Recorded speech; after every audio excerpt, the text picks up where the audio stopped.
Bismillah, Assalamualaikum warahmatullahi wabarakatuh. Waalaikumsalam warahmatullahi wabarakatuh. Apa kabar hari ini? Baik. Baik, sebelum kita memulai pelajaran kita hari ini, alangkah baiknya kita memulai pembelajaran kita dengan bersama-sama membaca doa. Siapa ketua kelasnya? Silakan pimpin doanya. Sebelum kita memulai pelajaran, mari kita berdoa. Berdoa dimulai. Baik, setelah kita membaca doa, sebelum kita memulai pembelajaran, Ibu akan Ibu akan mengabsen kehadirannya. Ada yang tidak hadir? Ada Bu. Ada. Siapa yang belum hadir? Wahid. Wahid, Aziz.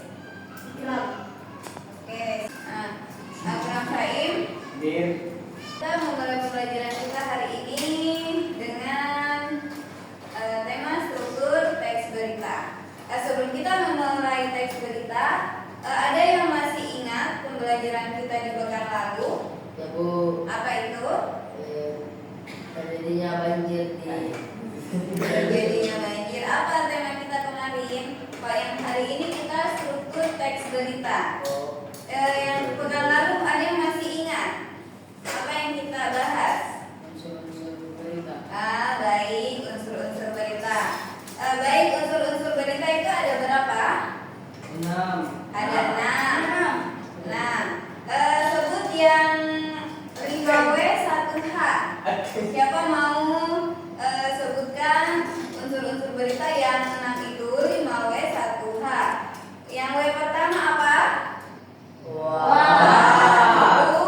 Apa? Baik, kita sampai di sini pembelajaran struktur teks berita. Ada yang tahu tema struktur teks beritanya? Ada yang pernah dengar atau ada yang pernah baca?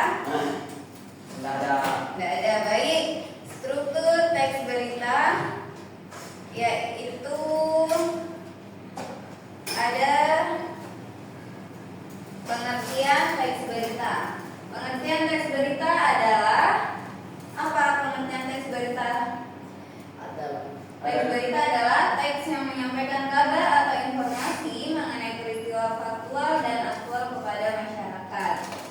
Berita harus berdasarkan fakta dan disampaikan secara aktual. Itu pengertian teks berita. Pasti ada sudah ada yang ingat kan?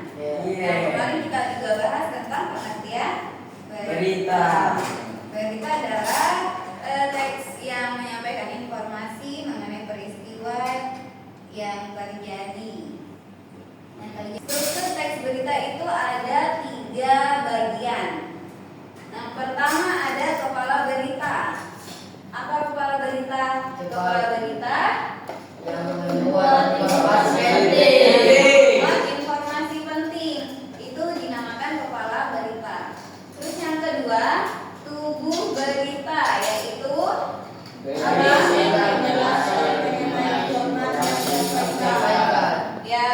berisi penjelasan mengenai informasi yang disampaikan. Yang ketiga itu ada ekor berita, yaitu Informasi tambahan yang tidak mempengaruhi pokok berita.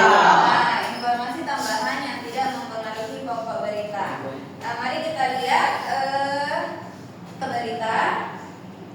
Di sini ada judul. Yang pertama judulnya apa? Gempa bumi mengguncang kota Bandung. Ini contoh beritanya ya, seperti ini. Judul yaitu gempa bumi mengguncang kota Bandung.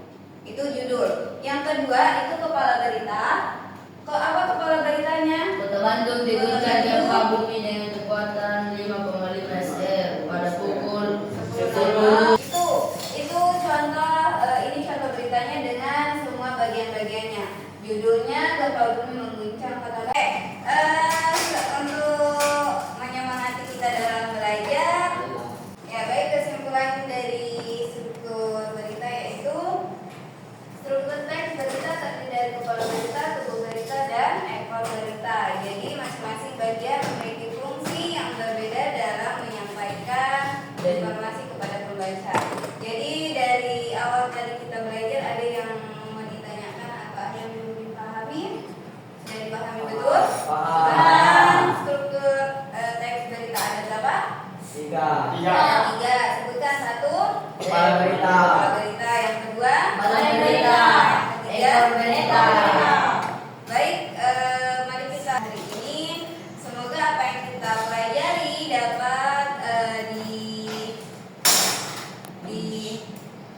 dapat dipahami dan dimengerti. Baik, sebelum kita menutup, alangkah baiknya kita membaca doa setelah belajar. Silakan, kakak kelas. Sebelum kita